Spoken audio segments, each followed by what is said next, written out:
السلام علیکم ورحمۃ اللہ وبرکاتہ نحمده ونصلی علی رسولہ الکریم اما بعد۔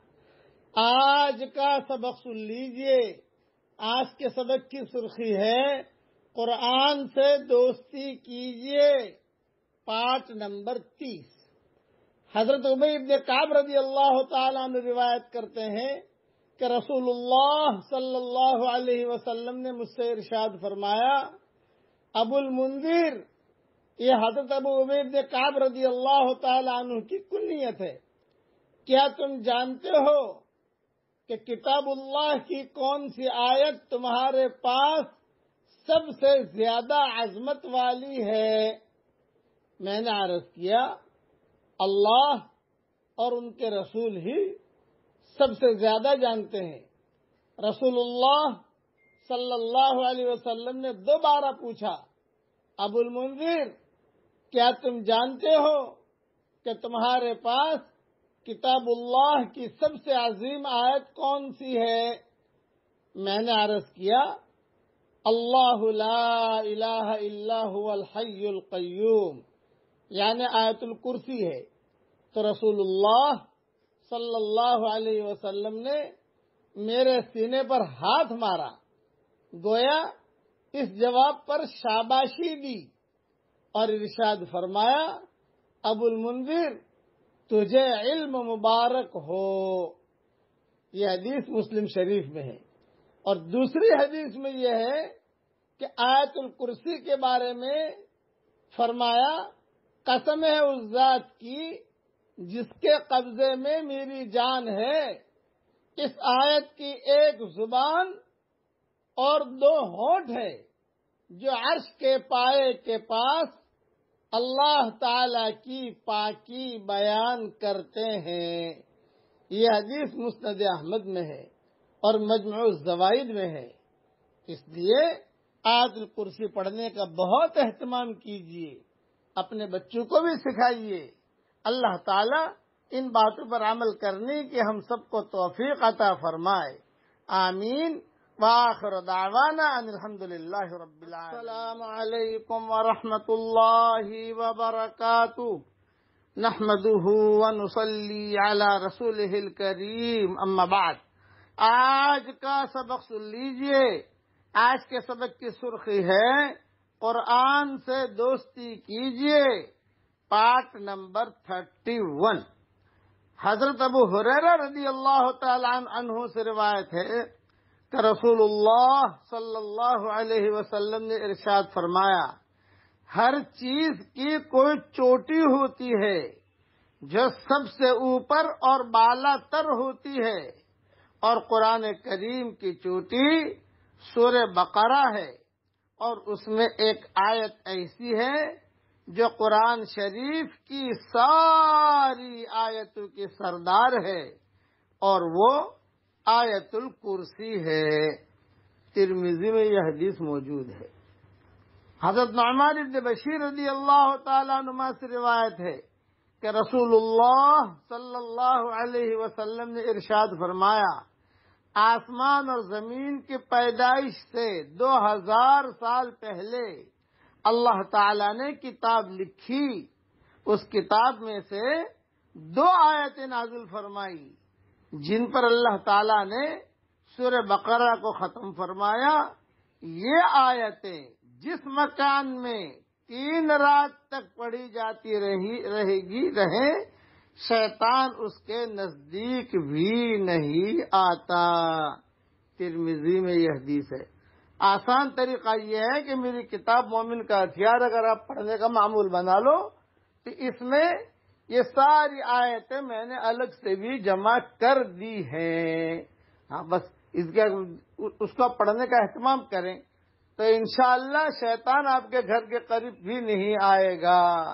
ان باتوں کا بہت خیال رکھیں اور اپنے بچوں اور بچیوں کے بعد عادت ڈالیے تاکہ وہ بھی میری کتاب مومن کا ہتھیار جو ہے تھوڑا تھوڑا پڑھے تو وہ حفظ یاد ہو جائے گی۔ کئی لوگوں نے ہمیں کہا کہ اب ہمیں وہ مومن کا ہتھیار حفظ یاد ہو گئی۔ یہ ساری آیتیں میں نے اس میں جمع کر دی ہے۔ اللہ تعالی ہم سب کی ہر شر سے پوری حفاظت فرمائے، آمین وآخر دعوانا ان الحمد للہ. السلام علیکم ورحمۃ اللہ وبرکاتہ. نحمده ونصلی علی رسولہ الکریم اما بعد. آج کا سبق سن لیجئے. آج کے سبق کی سرخی ہے قرآن سے دوستی کیجئے، پارٹ نمبر 32.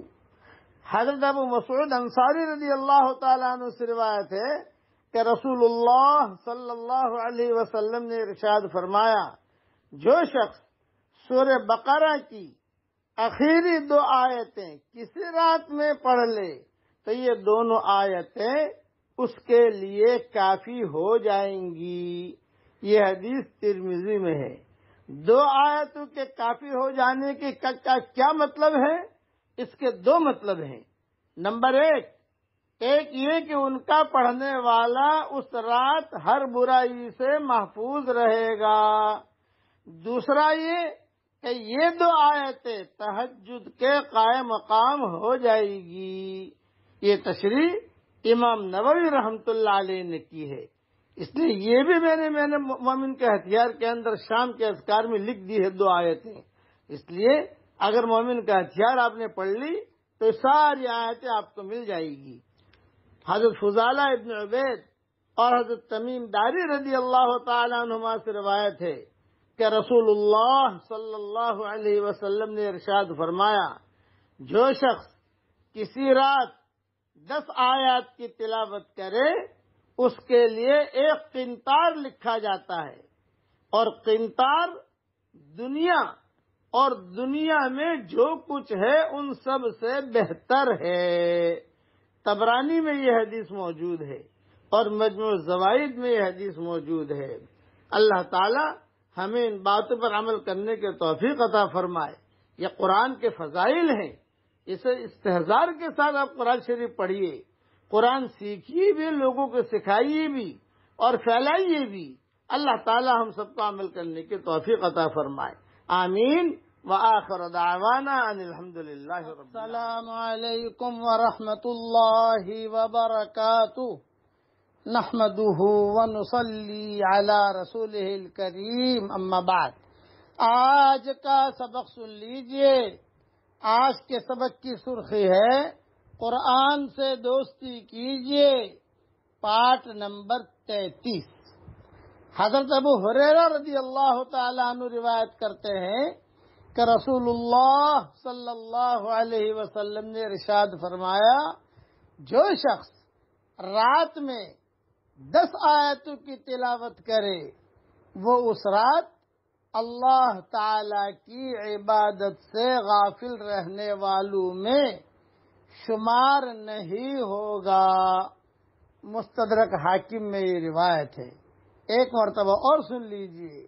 رسول اللہ صلی اللہ علیہ وسلم نے ارشاد فرمایا، جو شخص رات میں 10 آیتوں کی تلاوت کرے وہ اس رات اللہ تعالی کی عبادت سے غافل رہنے والوں میں شمار نہیں ہوگا. مستدرک حاکم میں یہ روایت ہے.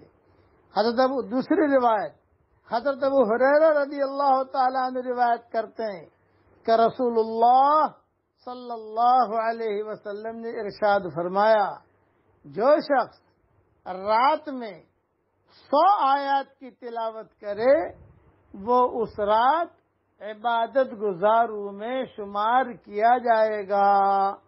رسول اللہ صلی اللہ علیہ وسلم نے ارشاد فرمایا، جو شخص رات میں 100 آیات کی تلاوت کرے وہ اس رات عبادت گزاروں میں شمار کیا جائے گا. یہ حدیث بھی مستدرک حاکم میں ہے. اس لیے رات کو قرآن شریف پڑھیے تاکہ ہم غافلوں میں شمار بھی نہ ہو اور زیادہ سے زیادہ عبادت گزاروں میں ہمارا نام آئے. اللہ تعالی ہم سب کو عمل کرنے کی توفیق عطا فرمائے. آمین. وآخر دعوانا ان الحمدللہ. السلام علیکم ورحمۃ اللہ وبرکاتہ. نحمده ونصلی علی رسولہ الکریم اما بعد. آج کا سبق سن لیجئے۔ آج کے سبق کی سرخی ہے قرآن سے دوستی کیجئے، پارٹ نمبر 34۔ حضرت ابو موسیٰ اشعری رضی اللہ تعالی عنہ سے روایت ہے کہ رسول اللہ صلی اللہ علیہ وسلم نے ارشاد فرمایا، میں اشعار قوم کے رفقائے سفر کے قرآن کریم پڑھنے کی آواز کو پہچان لیتا ہوں، جبکہ وہ اپنے کاموں سے واپس آ کر اور اپنے دھندوں سے واپس آ کر، اپنی تجارت سے واپس آ کر رات کو اپنی قیام گاہوں میں قرآن شریف پڑھتے ہیں، اور رات کو ان کے قرآن مجید پڑھنے کی آواز سے ان کی قیام گاہوں کو بھی پہچان لیتا ہوں، اگرچہ دن میں نے انہیں ان کی قیام گاہوں پر اترتے ہوئے نہ دیکھا ہو۔ یہ حدیث مسلم شریف میں ہے۔ مطلب یہ ہے کہ یہ ابو موسیٰ اشعری رضی اللہ تعالیٰ عنہ کی جو قوم تھی، ان کی آواز بہت اچھی تھی، کتابوں میں لکھا ہے، بہت اچھا قرآن پڑھتے تھے، قرآن بھی بہت پڑھتے تھے، تو خیمے لگتے تھے سفروں کے اندر، تو حضور صلی اللہ علیہ وسلم فرماتے تھے کہ یہ خیمے میں اشعری قوم ہے، وہاں قرآن کی آواز آتی تھی، وہ آواز سے پہچان لیتے تھے۔ اس لیے اب یہ دور میں تو ہمارے زور زور سے قرآن گھروں میں تو پڑھ نہیں سکتے، اپنے گھروں میں پڑھو، پڑوس والوں کو تکلیف نہ ہو اس اعتبار سے، لیکن اس دور کے اندر یہ ترتیب ہوتی تھی۔ عبداللہ بن مسعود رضی اللہ تعالیٰ عنہ کے گھر کے قریب سے صحابہ گزرتے تھے مدینہ منورہ میں تہجد کے وقت میں، تو پوچھتے تھے کہ بھئی یہاں سے کیوں گزر رہے؟ بھئی ان کی بیٹیاں بہت ہیں، ان کی بچیاں تہجد میں اڑ جاتی ہیں اور صبح صبح قرآن شریف پڑھتے ہیں، اپنے گھروں کو قرآن سے سجایا کرو، قرآن سے اپنے گھروں کو مزین بناؤ۔ یہ گانے اور یہ ٹی وی اور یہ وی سی آر اور یہ موسیقی، یہ سارے تنتنیے جو ہے نا دجالی فتنے ہیں، ان کو اپنے گھروں سے نکالیے، اور ہمارے گھروں میں قرآن شریف کی آواز ہر کمرے سے آ رہی ہو۔ اللہ تعالی ہم سب کو عمل کرنے کی توفیق عطا فرمائے، آمین۔ وآخر دعوانا ان الحمدللہ۔ السلام علیکم ورحمۃ اللہ وبرکاتہ، نحمده ونصلی علی رسولہ الکریم، اما بعد۔ آج کا سبق سن لیجئے۔ آج کے سبق کی سرخی ہے قرآن سے دوستی کیجئے، پارٹ نمبر 35۔ حضرت جابر رضی اللہ تعالیٰ عنہ سے روایت ہے کہ رسول اللہ صلی اللہ علیہ وسلم نے ارشاد فرمایا، جس کو یہ اندیشہ ہو کہ وہ رات کے آخری حصے میں نہ اٹھ سکے گا، تو اس کو رات کے شروع حصے میں سونے سے پہلے وتر پڑھ لینے چاہیے، اور جس کو رات کے آخری حصے میں اٹھنے کی پوری امید ہو اور اسے آخری رات میں وتر پڑھنے، تو اس کو آخری رات میں وتر پڑھنے چاہیے۔ کیوں کہ رات کے آخری حصے میں قرآن کریم کی تلاوت کے وقت فرشتے حاضر ہوتے ہیں، اور اسی وقت تلاوت کرنا افضل ہے۔ یہ حدیث ترمذی میں ہے۔ یعنی مطلب یہ ہے کہ قرآن تو جب بھی پڑھو فرشتے آتے ہیں، اس میں کوئی شک نہیں، لیکن تہجد میں جو قرآن پڑھو گے تو وی آئی پی فرشتے آتے ہیں، ٹاپ لیول کے، وہ گھومتے رہتے ہیں اور دیکھتے ہیں کون تہجد میں قرآن پڑھ رہا ہے، کون کیا کر رہا ہے، تو اس وقت میں قرآن پڑھنے کو افضل بتایا۔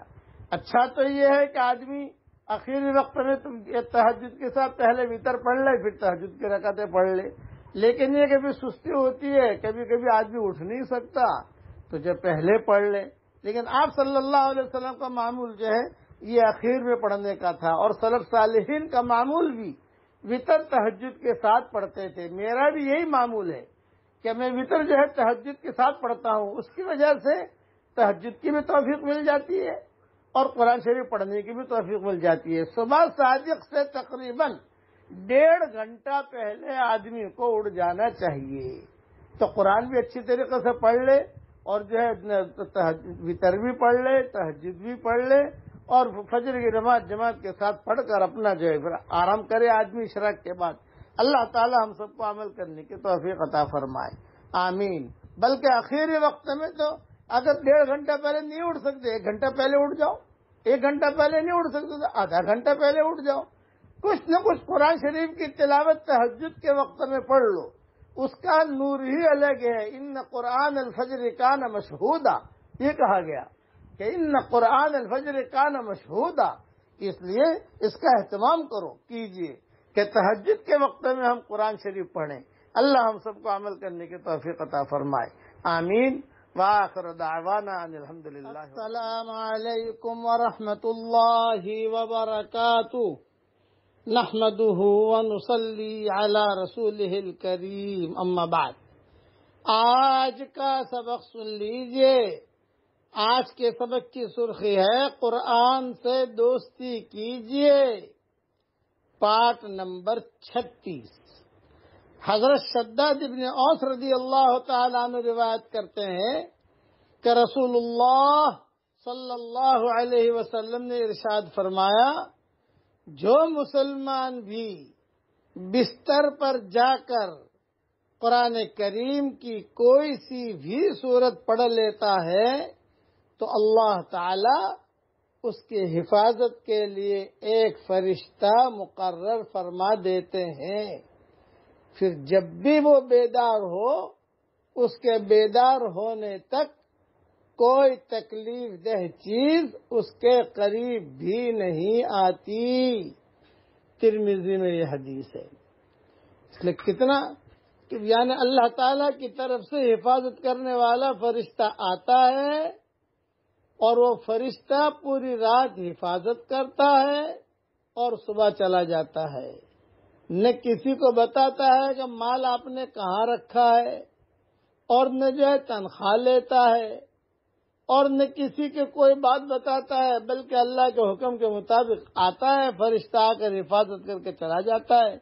تو جب بستر پر جائے کوئی بھی سورت پڑھ لو، آیت الکرسی پڑھ لو تو بہت اچھا ہے، یا جو ہے 3 قل پڑھ لو 3 مرتبہ تو بہت اچھا ہے، سورہ فاتحہ پڑھ لو، سورہ اخلاص پڑھ لو، کوئی بھی سورت۔ اس حدیث کے اندر عام کہا ہے رسول اللہ صلی اللہ علیہ وسلم نے کہ جو مسلمان بھی بستر پر جا کر قرآن کریم کی کوئی سی بھی سورت پڑھ لیتا ہے تو اللہ تعالیٰ اس کی حفاظت کے لیے ایک فرشتہ مقرر فرما دیتے ہیں، پھر جب وہ بیدار ہو اس کے بیدار ہونے تک کوئی تکلیف دہ چیز اس کے قریب بھی نہیں آتی۔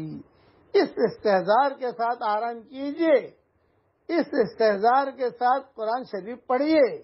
اللہ تعالی ہم سب کی جان کی، مال کی، ایمان کی، عزت کی، آبرو کی اللہ ہم سب کی حفاظت فرمائے۔ اب پڑھ لیجئے میرے ساتھ، سبحان اللہ و بحمدہ عدد خلقہ ورضا نفسہ وزنت عرشہ ومداد کلماتہ۔ اللہ تعالیٰ کو یہ جملے بہت پسند ہے۔ اللہ تعالیٰ ہم سب کی محنتوں کو قبول فرمائے اور اللہ تعالیٰ ہم سب سے راضی ہو جائے، آمین۔ وآخر دعوانا ان الحمدللہ رب العالمین۔ السلام علیکم ورحمۃ اللہ وبرکاتہ، نحمده ونصلی علی رسولہ الکریم، اما بعد۔ آج کا سبق سن لیجئے۔ آج کے سبق کی سرخی ہے قرآن سے دوستی کیجئے، پارٹ نمبر 37۔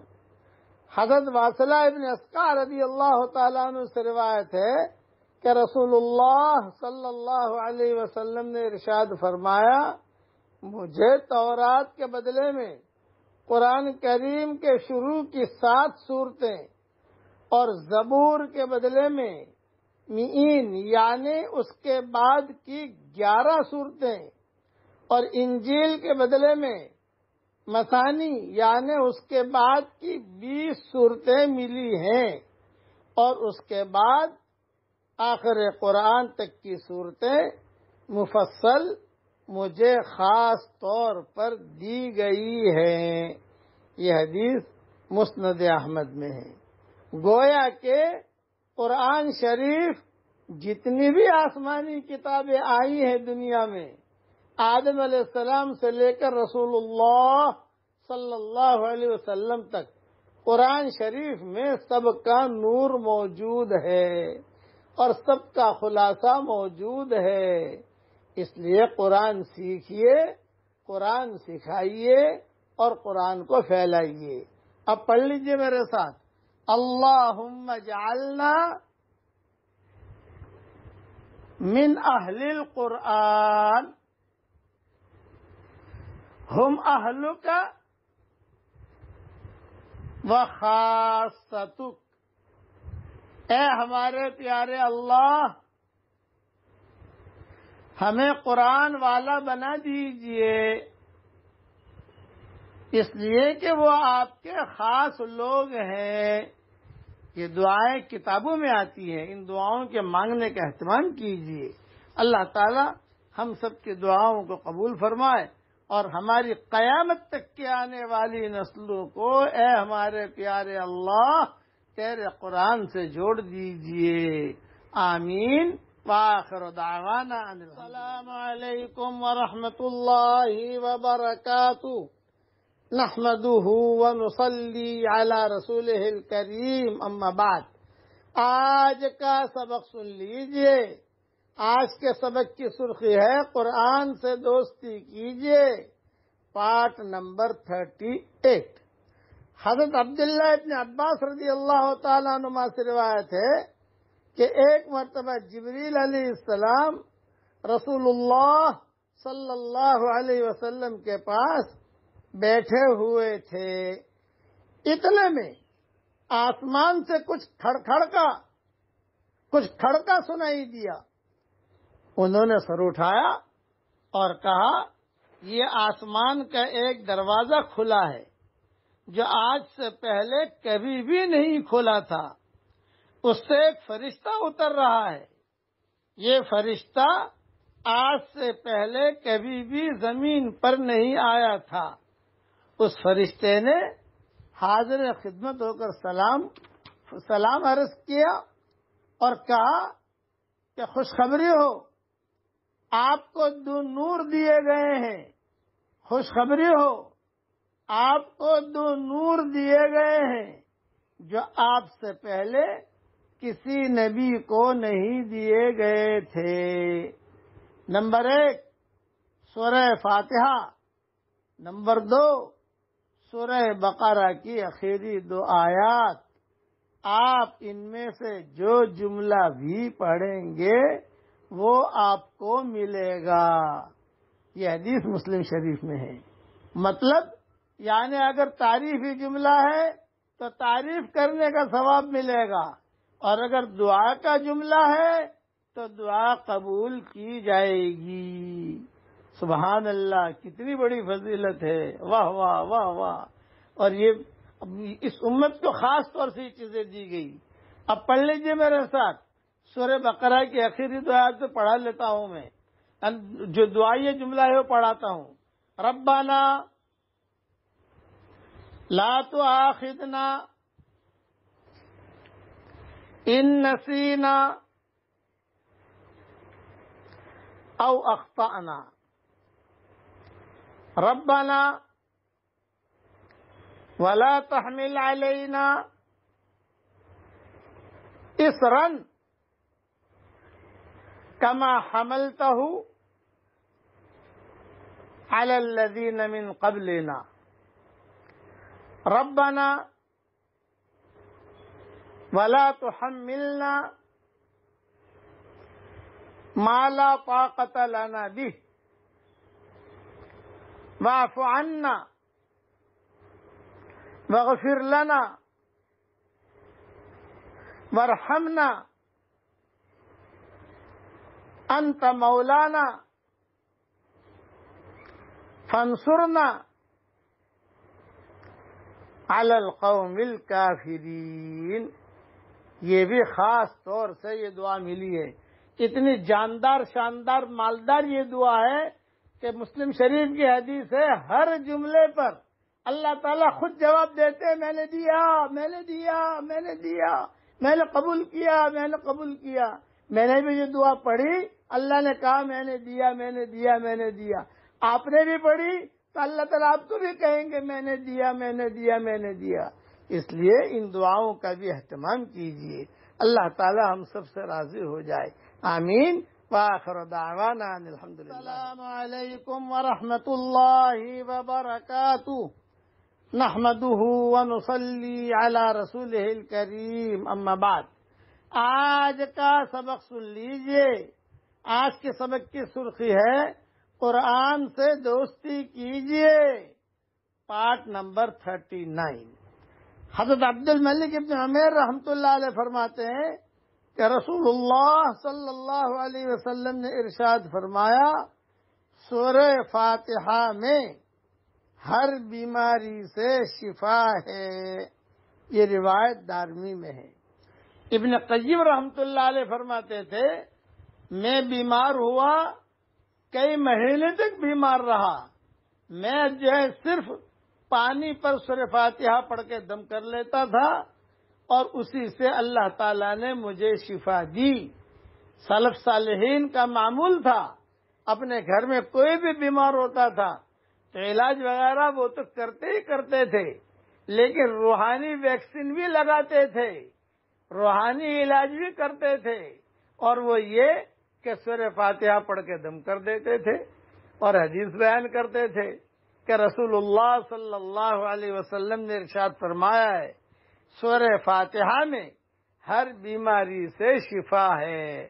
آج ہمارے ہاں خدا نخواستہ کوئی بیماری آئے تو آدمی فوراً ڈاکٹر کی طرف بھاگتا ہے. نہیں، کوئی نامناسب حال آئے پہلے اللہ کی طرف متوجہ ہو جاؤ، نماز پڑھو، اس کے بعد سورہ فاتحہ پڑھ کر اس پر دم کرو مریض پر، اور پھر ڈاکٹر کے پاس بھی جاؤ. اللہ تعالیٰ ہر بیماریوں سے ہم سب کی پوری پوری حفاظت فرمائے. اب پڑھ لیجئے میرے ساتھ، سبحانک اللہم وبحمدک نشہد ان لا الہ الا انت نستغفرک ونتوب الیک. اللہ تعالی ہم سب کو دونوں جہاں کی سرخ روئی کا، ہم سب کے لیے دونوں جہاں کی سرخ روئی کا اللہ تعالی فیصلہ فرمائے. آمین. وآخر دعوانا ان الحمدللہ. السلام علیکم ورحمۃ اللہ وبرکاتہ. نحمده ونصلي على رسوله الكريم اما بعد. آج کا سبق سن لیجئے. آج کے سبق کی سرخی ہے قرآن سے دوستی کیجئے، پارٹ نمبر 40. حضرت ابو ہریرہ رضی اللہ تعالیٰ عنہ سے روایت ہے کہ رسول اللہ صلی اللہ علیہ وسلم نے ارشاد فرمایا، جب تم میں سے کوئی سورہ فاتحہ کے آخر میں آمین کہتا ہے تو اسی وقت فرشتے آسمان پر آمین کہتے ہیں. اگر اس شخص کی آمین فرشتوں کی آمین کے ساتھ مل جاتی ہے تو اس کے پچھلے تمام گناہ معاف ہو جاتے ہیں. یہ حدیث بخاری شریف میں ہے. ایک مرتبہ اور سن لیجئے تاکہ پکی ہو جائے، بات یاد رہے. ہم امام کے پیچھے نماز پڑھتے ہیں تو آمین تو کہتے ہیں، بعض لوگ زور سے آمین کہتے ہیں، بعض لوگ آہستہ آمین کہتے ہیں، لیکن یہ حدیث سامنے ہونی چاہیے کہ میری آمین فرشتوں کی آمین کے ساتھ مل جائے گی تو میرے پچھلے گناہ معاف ہو جائیں گے. پھر سے سنیے، رسول اللہ صلی اللہ علیہ وسلم نے ارشاد فرمایا، جب تم میں سے کوئی سورہ فاتحہ کے آخر میں آمین کہتا ہے تو اسی وقت فرشتے آسمان پر آمین کہتے ہیں. اگر اس شخص کی آمین فرشتوں کی آمین کے ساتھ مل جاتی ہے تو اس کے پچھلے تمام گناہ معاف ہو جاتے ہیں. اللہ تعالی ہم سب کے چھوٹے بڑے گناہوں کو معاف فرمائے. بعض علماء نے یہ بھی لکھا ہے کہ اس حدیث سے مراد نماز نہیں ہے، بلکہ اس حدیث سے مراد اگر تو آپ نے اپنے گھر میں سورہ فاتحہ پڑھ لی، موٹر میں بیٹھے بیٹھے سورہ فاتحہ پڑھ لی، روٹی بناتے بناتے سورہ فاتحہ پڑھ لی اور آپ نے والضالین پر آمین کہی، فرشتے بھی آمین کہیں گے، تو جو ہے اس وقت بھی گناہ معاف ہو جائیں گے۔ بعض یہ کہتے ہیں، بعض وہ کہتے ہیں۔ خلاصہ کلام ہے کہ جب بھی سورہ فاتحہ پڑھو آمین کہو، آپ بھی آمین کہو، اور امام کے پیچھے تو آمین کہتے ہی کہتے ہیں۔ اب پڑھ لو میرے ساتھ، ایاک نعبد و ایاک نستعین، ایاک نعبد و ایاک نستعین، تیری ہی عبادت کرتے ہیں اور تجھ سے ہی مدد مانگتے ہیں۔ سلف صالحین اٹھتے بیٹھتے، سلف صالحات اٹھتے بیٹھتے یہ جملہ پڑھتے تھے، گنگناتے تھے نا، رانی ہو یا مہترانی ہو گنگنائے گی ضرور۔ روٹیاں بناتے بناتے عورتوں کی عادت ہے گنگنانے کی، تو میں کہتا ہوں کہ یہ جملہ گنگناؤ، ایاک نعبد و ایاک نستعین، ایاک نعبد و ایاک نستعین۔ اس سے جو ہے حاجتیں پوری ہوتی ہیں اور اللہ تعالیٰ بھی خوش ہوتا ہے۔ اللہ تعالیٰ ہم سب کی دنیا اور آخرت کی ساری حاجتوں کا غیب سے تکفل فرمائے، آمین۔ وآخر دعوانا ان الحمدللہ رب العالمین۔